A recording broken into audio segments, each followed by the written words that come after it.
നമ്മൾ FM-ലെ ആദ്യത്തെ മൊഡ്യൂളിലെ ആദ്യത്തെ ടോപ്പിക്കാണ് പഠിക്കാൻ പോകുന്നത്. Impact of jet on fixed plate. നമ്മളിവിടെ കൺസിഡർ ചെയ്യുന്നത് ഒരു ഫിക്സഡ് പ്ലേറ്റ് ആണ്.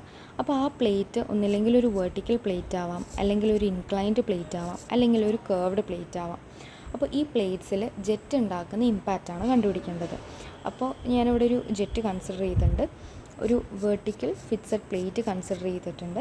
ഈ ജെറ്റിൽ നിന്ന് വരുന്ന വെലോസിറ്റി ഓഫ് വാട്ടർ എന്ന് പറയുന്നത് V1 ആയിട്ട് കൺസിഡർ ചെയ്യാം. ഇനി ഈ വാട്ടർ വന്ന് സ്ട്രൈക്ക് ചെയ്യുമ്പം ഇത് ഡിഫ്ലക്റ്റ് ചെയ്യും. ആ ഡിഫ്ലക്റ്റ് ചെയ്യുന്ന വെലോസിറ്റീനെ ഞാൻ V2 ആയിട്ട് കൺസിഡർ ചെയ്യുകയാണ്.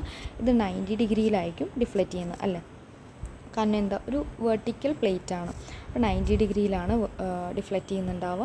ഇനി നമ്മളോട് കണ്ടുപിടിക്കാൻ പറഞ്ഞിരിക്കുന്നത് ഇമ്പാക്റ്റ് ഓഫ് ജെറ്റ് ആണ്. ഇമ്പാക്റ്റ് ഓഫ് ജെറ്റ് എന്ന് പറയുമ്പോൾ എന്തായിരിക്കും, ജെറ്റ് ആ സർഫസിൽ ഉണ്ടാക്കുന്ന ഇമ്പാക്റ്റ് അഥവാ ഫോഴ്സ്. അപ്പോൾ ഈ ഫോഴ്സ് കണ്ടുപിടിക്കണമെങ്കിൽ ആ ജെറ്റ് ഏത് ഡയറക്ഷനിലാണ് ഇമ്പാക്റ്റ് ഉണ്ടാക്കുന്നത് നോക്കി എക്സ് ഡയറക്ഷനിലാണ് ഫോഴ്സ് ഉണ്ടാക്കുന്നത് അല്ലേ. അപ്പോൾ ഫോഴ്സ് ഓൺ എക്സ് ഡയറക്ഷനാണ് കണ്ടുപിടിക്കേണ്ടത്. അപ്പോൾ ഫോഴ്സ് ഓൺ എക്സ് ഡയറക്ഷൻ എങ്ങനെ കണ്ടുപിടിക്കാം?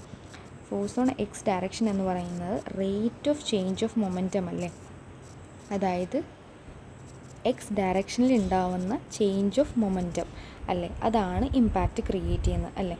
അപ്പം മൊമെൻറ്റത്തിൻ്റെ ഇക്വേഷൻ എന്ന് പറയുന്നത് എന്താ, മാസ് ഇൻറ്റു വെലോസിറ്റി.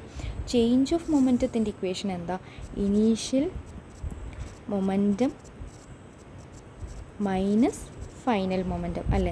ഇനീഷ്യൽ മൊമെൻറ്റത്തിൽ നിന്ന് ഫൈനൽ മൊമെൻറ്റം മൈനസ് ചെയ്യുമ്പോൾ നമുക്ക് അവിടെ ഉണ്ടാകുന്ന ചേഞ്ച് ഓഫ് മൊമെൻറ്റം കണ്ടുപിടിക്കാൻ പറ്റും. നമുക്ക് കിട്ടേണ്ടത് റേറ്റ് ഓഫ് ചേഞ്ച് ഓഫ് മൊമെൻറ്റമാണ്. അപ്പോൾ rate of change of momentum എന്ന് പറയുമ്പോൾ എന്താ, ഡിവൈഡഡ് ബൈ ടൈം ചെയ്യണം. ഇനി മൊമെൻറ്റത്തിൻ്റെ ഇക്വേഷൻ എന്തായിരുന്നു, mass into velocity. Initial momentum എന്ന് പറയുമ്പോൾ initial velocity minus mass into final velocity by time. ഇതിൽ രണ്ടിലും കോമൺ എന്താ, മാസ് അല്ലേ. മാസ് നമുക്ക് പുറത്തെടുക്കാം. Mass by time into initial velocity minus final velocity. ഇനി മാസിനെ നമുക്ക് എങ്ങനെ എഴുതാം, ഡെൻസിറ്റി ഇൻറ്റു വോളിയം എന്ന് എഴുതാം, by time into final initial velocity minus final velocity. ഇനി വോളിയം ബൈ ടൈം എന്ന് പറഞ്ഞാൽ എന്താ, വോളിയം ബൈ ടൈം എന്ന് പറയുന്നത് എന്തായിരിക്കും, Q ആണ് അല്ലേ, ഡിസ്ചാർജ് ആണ്. Q is equal to volume by time ആണ്. ഈ ഒരു ഇക്വേഷൻ അറിയുകയാണെങ്കിൽ അത് അതിൽ സബ്സ്റ്റിറ്റ്യൂട്ട് ചെയ്യാം, into initial velocity minus final velocity. ഇനി ഇനീഷ്യൽ വെലോസിറ്റി എന്താ, ഇനീഷ്യൽ വെലോസിറ്റി എന്ന് പറയുന്നത് V1 അല്ലേ. ഇനീഷ്യലി ആ ജെറ്റിൽ നിന്ന് വരുന്ന വെലോസിറ്റി എന്ന് പറയുന്നത് V1 ആണ്. അപ്പോൾ നമ്മൾ V1 എന്ന് എഴുതാം. ഫൈനൽ വെലോസിറ്റി എന്ന് പറയുന്നത് എന്താ, ഇത് എക്സ് ഡയറക്ഷനിലാണ് പോകുന്നത്. എക്സ് ഡയറക്ഷനിൽ ഇനീഷ്യലി വരുന്നത് V1 വെലോസിറ്റിയാണ്. ആൻഡ് ഫൈനൽ എന്ന് പറയുന്നത് ഈ പോയിന്റിൽ ഉണ്ടാകുന്ന വെലോസിറ്റി ആയിരിക്കുമല്ലോ. അങ്ങനെ ഒരു വെലോസിറ്റി ഉണ്ടോ എന്ന് പറഞ്ഞാൽ VF എന്ന് പറയുന്നത് 0 ആണ് അല്ലേ. ഫൈനൽ വെലോസിറ്റി എന്ന കമ്പോണൻറ്റ് ഇല്ല, കാരണം ഇതൊരു ഫിക്സഡ് പ്ലേറ്റ് ആണ്. അപ്പോൾ VF എന്ന് പറയുന്നത് എന്തായിരിക്കും, 0 തന്നെയായിരിക്കും. ഇനി Qവിനെ നമ്മൾ ഏരിയ ഇൻറ്റു വെലോസിറ്റി എന്നൊരു ഇക്വേഷനും കൂടിയില്ലേ.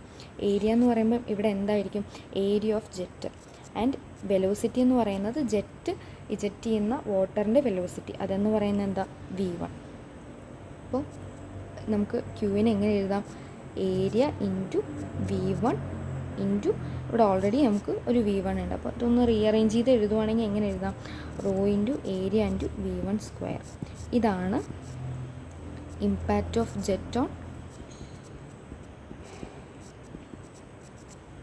Fixed vertical plate. ആൻഡ് ഇതിൽ എ എന്ന് പറയുന്നത് എന്തായിരിക്കും, ഏരിയ ഓഫ് ദി ജെറ്റ് ആണ്. എ നമുക്ക് കണ്ടുപിടിക്കാൻ അറിയാലോ, 5/4 into diameter of the jet തന്നിട്ടുണ്ടാവും, D². ആൻഡ് ഇതിൽ നോക്കി, ഇതിൽ വെർട്ടിക്കൽ കമ്പോണൻറ്റ് V2 ആവശ്യമില്ല. കാരണം എന്താ, നമ്മുടെ ഡയറക്ഷൻ ഓഫ് ജെറ്റ് എന്ന് പറയുന്നത് എക്സ് ഡയറക്ഷനാണ്. അപ്പോൾ എക്സ് കമ്പോണൻറ്റിൽ initial velocity minus X component of final velocity. അപ്പോൾ അത് മാത്രമേ എടുക്കേണ്ടുള്ളൂ, മറ്റേത് ക്യാൻസലായി പോകും. നമ്മൾ വെർട്ടിക്കലി ആ ഒരു ഫോഴ്സ് ഇല്ല. അഥവാ ഈ വെർട്ടിക്കലി അല്ലാണ്ട് ഇതൊരു ഇൻക്ലൈൻഡ് ആംഗിൾ മേക്ക് ചെയ്യുവാണെങ്കിൽ നമുക്ക് ആ ഇൻക്ലൈൻഡ് അതിനെ കമ്പോണൻറ്റിന് ഒരു ഹൊറിസോണ്ടലും ഒരു വെർട്ടിക്കൽ കമ്പോണൻറ്റും കൺസിഡർ ചെയ്യാം. പക്ഷേ ഇവിടെ അതിൻ്റെ ആവശ്യം വരുന്നില്ല, അതൊരു വെർട്ടിക്കൽ കമ്പോണൻ്റ് ആണ്. അപ്പോൾ എന്താ, നമുക്ക് വെർട്ടിക്കലി അത് ക്യാൻസലായി പോയിക്കോളും.